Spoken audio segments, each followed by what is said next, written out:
Imagine an ocean strait so dangerous that insurance companies, not navies, but insurance companies are effectively blockading it. Right. Or an artificial intelligence that intercepts and literally rewrites your text messages to your friends before they even reach their phones. Which is wild to think about. It really is. Yeah.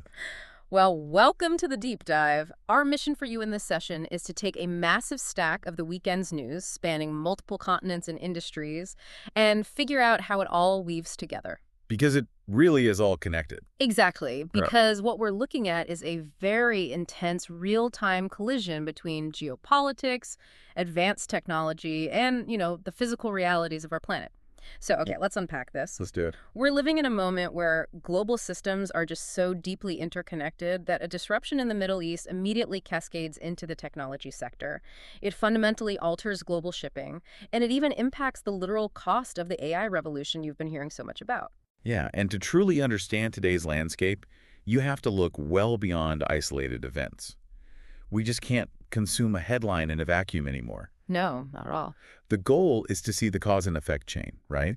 The international conflicts making front-page news right now are completely entangled with the physical and economic constraints of the modern world. Right. I mean, a kinetic event in one hemisphere creates an immediate economic bottleneck globally.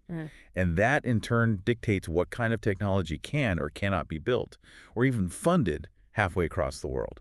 So let's start with the most immediate and physical of those disruptions, which is the escalating conflict between the U.S. and Iran. Yeah, that's a big one. And we are strictly looking at the reports and statements as they stand today to understand the shape of this landscape.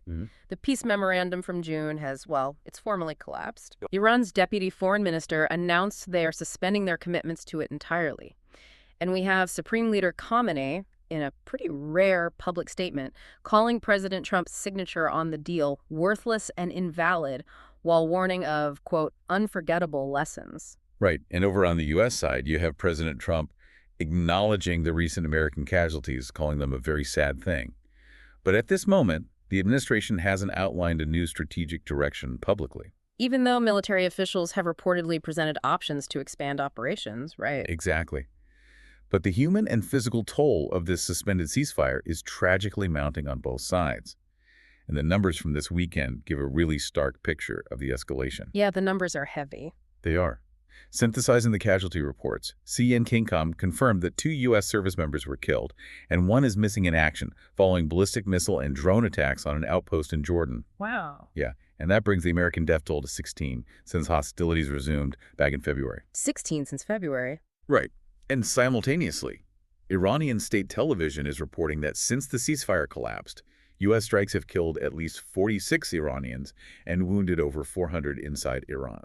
It's just devastating. And we're also seeing this conflict aggressively target the underlying systems that keep these societies functioning. Yeah. I mean, this isn't just about military bases anymore. No, it's much broader. We are looking at the 8th straight day of infrastructure strikes. 8th straight day. The U.S. has hit electricity grids and desalination plants in Iran's southern Hormozgan province. And meanwhile, Iran has struck a Kuwait oil facility, which is currently ablaze, alongside other strikes in Jordan and Bahrain. Right. But focusing on the desalination plants for a second, that feels like an entirely different category of warfare to me. Oh, absolutely. Because hitting a desalination plant is essentially cutting off the oxygen of a region. It's one thing to neutralize a military asset like a radar dish or a munitions depot, but drinking water in that part of the world. Yeah, it's critical. So how does diplomacy even function when the basic life support systems of a region are being targeted? I mean, is this why we are seeing Qatar's foreign ministry explicitly call the strikes on desalination a crossing of all red lines? Well, desalination in that region isn't just a utility, It is quite literally survival. These plants remove salt from seawater to create the drinking water that sustains entire cities. Right. So when you target the mechanisms for water and power, the civilian impact is immediate and devastating. Historically, targeting basic life support narrows the window for any diplomatic off-ramp. Because it forces their hand. Exactly, because it creates an existential crisis for the civilian population. That being said, diplomacy hasn't completely flatlined. Okay. Lebanon's President Joseph Aoun flew out of Beirut this weekend. He's heading to Washington for a July 21st meeting at President Trump's invitation. Oh, interesting. Yeah, so beneath the kinetic military action, there's still an attempt to find diplomatic footing in the broader region. Okay, so if we connect this to the bigger picture, physical destruction instantly becomes a massive global economic disruption. Always.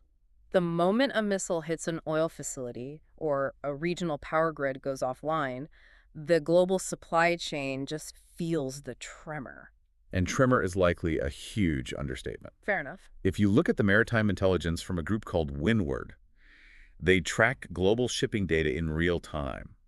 It reveals a staggering reality in the Strait of Hormuz. Yeah, tell me about this, because this blew my mind. So before this conflict escalated, we were seeing about 130 commercial vessels crossing that critical strait every single day. 130 a day. Right. In a recent 12-hour window, just 6 vessels. Six. That's practically a standstill. Exactly. And the underlying mechanism here is marine war risk insurance.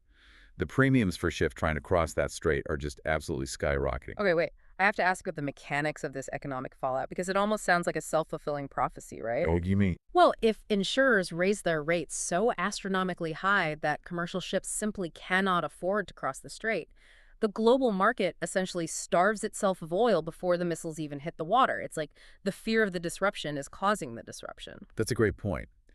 But the insurance markets operate on predictive risk models, not just reactive damage. Right. An underwriter's job isn't to wait for a commercial ship to sink. It's to price the statistical probability of it sinking. Gotcha. When state actors formally suspend peace treaties and start actively targeting neighboring physical infrastructure, those probability models break down entirely. They just panic. Basically, yeah. Insurers have to assume worst-case scenarios to remain solvent. They price the premium so high that it practically acts as a blockade in itself. Wow. So the financial risk premium becomes a literal physical barrier for global trade.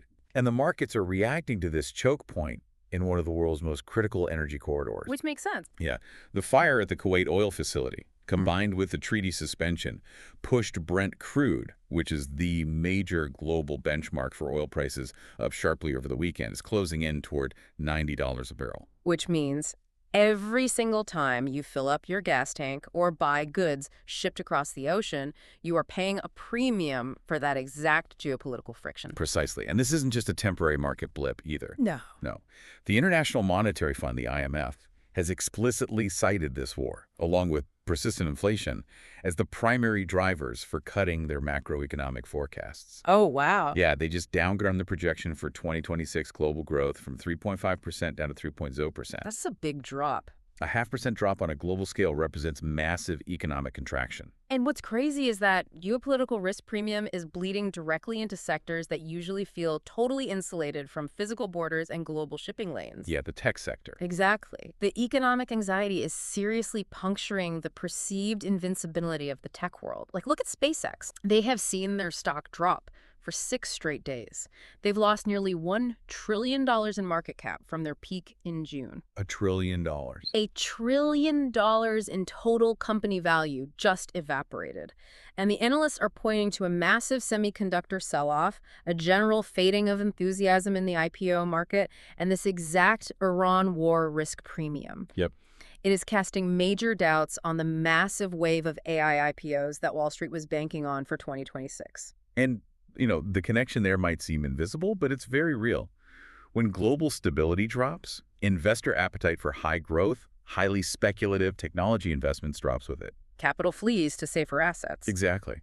But beyond the financial fiction, this perfectly illustrates the physical limits of the tech boom.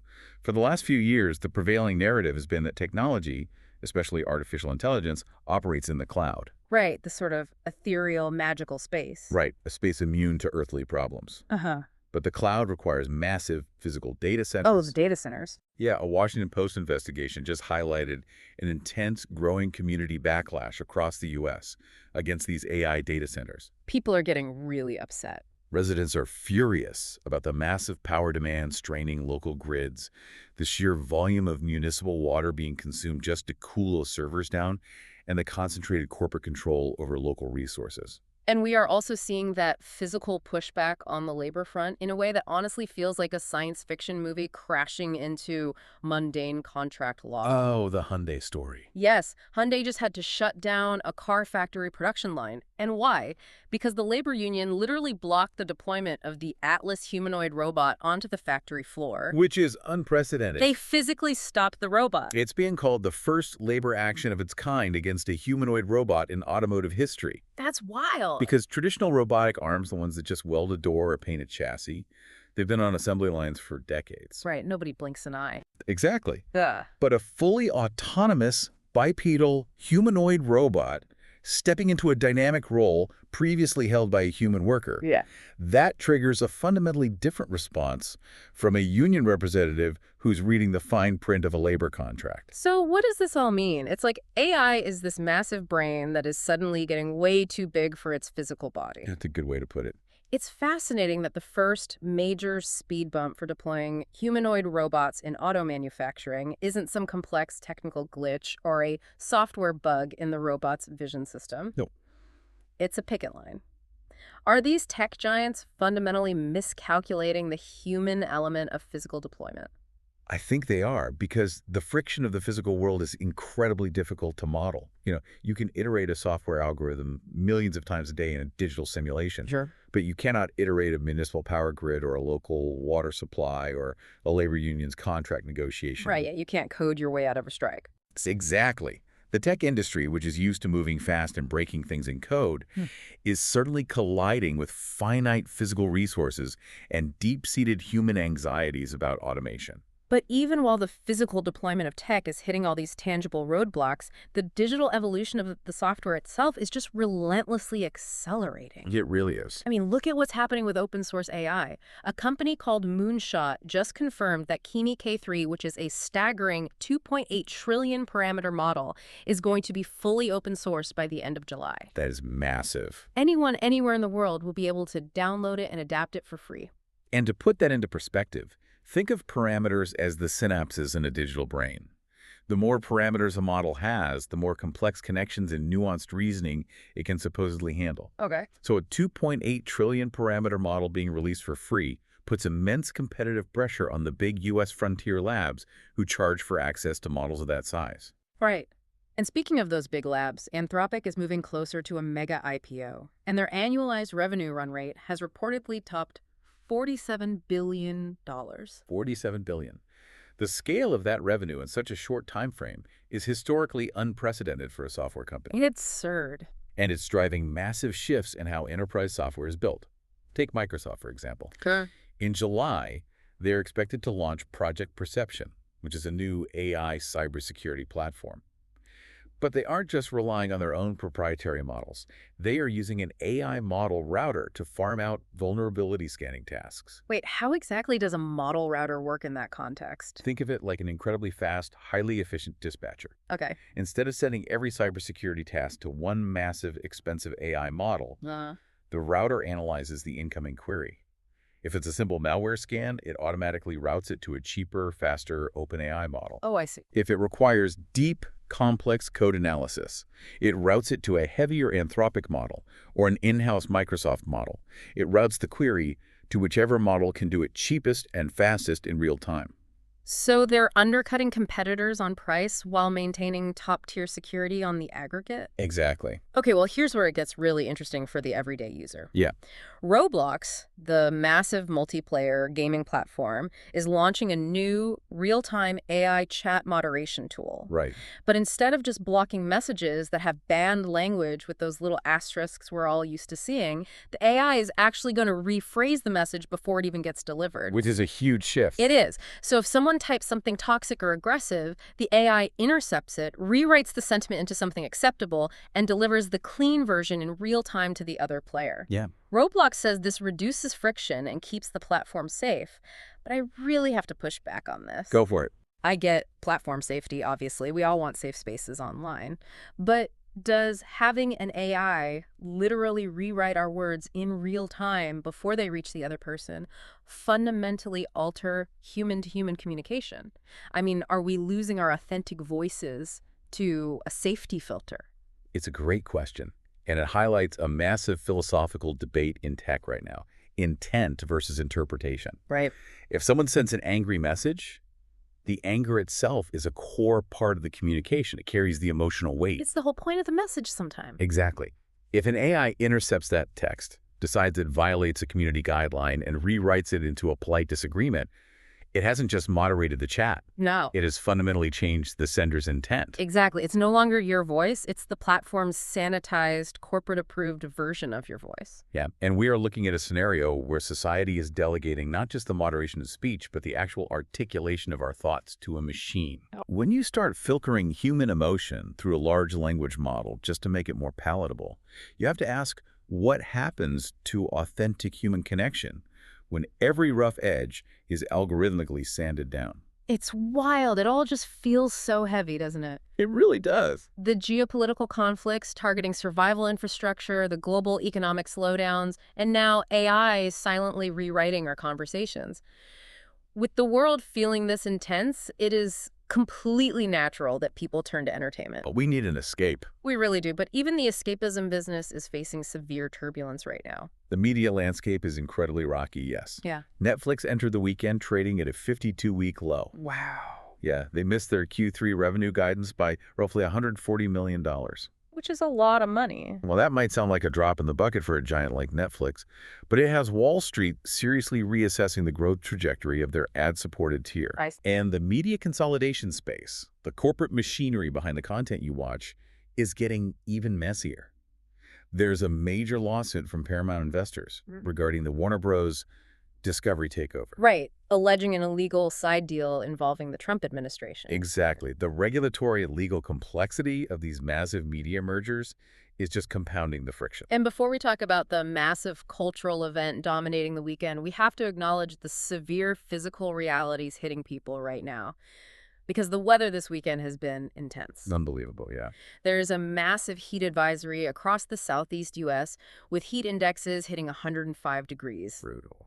Over in Vietnam, catastrophic monsoon rains have triggered massive flash floods and landslides in the northern Lai Chau and Lao Cai provinces, killing at least 5 people. That's awful. And along the U.S. I-95 corridor, there's an enhanced severe storm risk with potential for 70-mile-per-hour winds, large hail, and tornadoes. And, you know, these extreme environmental realities are a stark reminder of the fragile physical infrastructure we were discussing earlier. Yeah, full circle. The local power grids that are being pushed to their absolute limits by the massive AI data centers, they are the exact same grids trying to keep the air conditioning running for vulnerable populations during a 105-degree heat wave. Wow.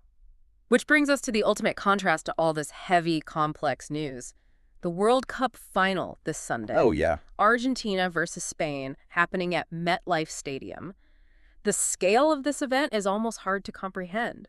Fox and Telemundo are projecting over 55 million viewers. 55 million. That would make it the most watched U.S. sporting event in history. Incredible. And this is coming off the heels of an absolutely wild third-place match where England beat France 6-4. 10 goals in a single match. Right. Not to mention the halftime show for the final is historic all on its own.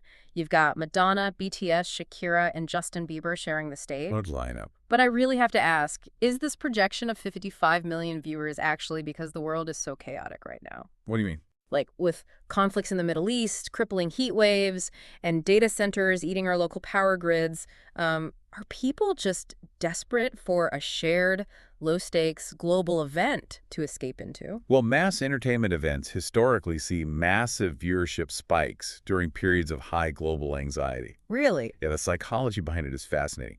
A football match provides a shared cultural moment that isn't rooted in conflict or existential risk. Right. It's a manufactured drama. It has clear rules, a level playing field, and a definitive ending after 90 minutes. Which is exactly the opposite of the messy, unpredictable nature of global politics and the economy right now. Exactly. It's safe. It's the ultimate palate cleanser for the human brain. It really is.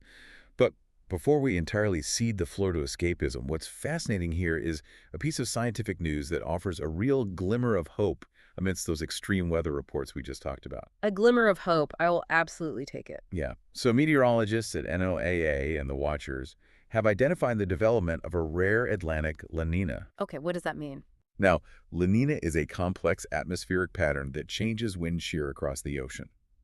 Why this specific development matters so much right now is that this pattern is projected to actually suppress the 2026 hurricane season. Oh, wow, really? Yeah, this is a massive relief for coastal communities, especially because the ocean temperatures have been anomalously warm this year. Which usually makes things worse. Right. Warm water usually provides the fuel for a devastating storm season. Yeah. So despite the warming seas, the specific wind shear from this rare La Nina might just blow those storm formations apart, Wow. giving coastal infrastructure a much-needed reprieve this year. That is genuinely good news to hear. So Yeah. bringing this all back to you, the listener, we've covered a massive web of information today, and it all matters because it directly shapes your daily reality. It really does. Whether you're paying higher prices for goods because of an insurance blockade in the Strait of Hormuz, or you're watching an AI rewrite your kids' chat messages on Roblox, or you're just settling in on the couch to watch the World Cup final to escape the news for a few hours. Yeah. These global friction points are all deeply connected. They are. And as we navigate this interconnected world, I want to leave you with one final thought to mull over. Okay. We talked about moonshot open sourcing Kimi K3, a massive 2.8 trillion parameter AI model allowing anyone to download it for free. Right. And we talked about nation-states actively targeting each other's physical infrastructure, Yeah. like power grids, desalination plants. Yeah. If these incredibly powerful AI models are completely free to adapt by anyone, anywhere, how long until these two threads merge? Oh, wow. Will open source AI become the ultimate, unpredictable wildcard in global infrastructure warfare, completely untethered from any single nation's control? Now, that is a thought that will definitely stick with you. Thank you for exploring these sources with us today on The Deep Dive. Stay curious, stay informed, and we'll catch you next time.